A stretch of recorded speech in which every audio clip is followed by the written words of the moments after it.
Mən Xəyal Aşiq, məni sevənlərə öz meyxanamı və canlı təqdim edirəm.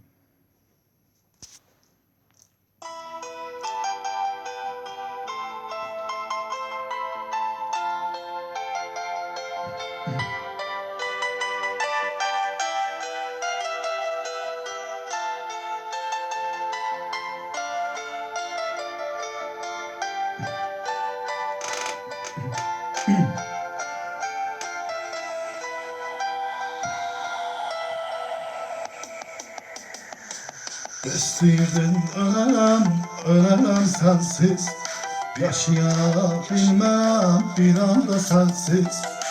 İnan ki əzab olar yaşamaq sənsiz, və sənə verdim o vadələri.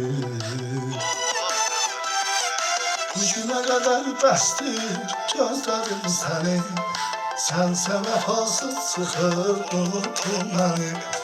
Bəstəyirdin ölərəm sənsiz, bəs niyə sən ölmədin unutdun səni.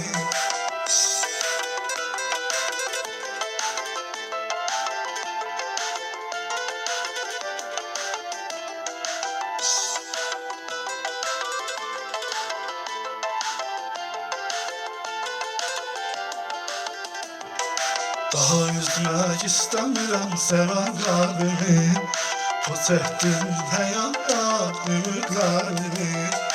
Yerə vurdun vəfasız sən kürəyimi, bəs vəfasız etmək istəmirəm mən. Bu günə qədər bəsdir gözlədim səni, sənsə vəfasız çıxır unutdun məni. Bəstəyirdin ölərəm sənsiz, bəs niyə sən ölmədin unutdum səni.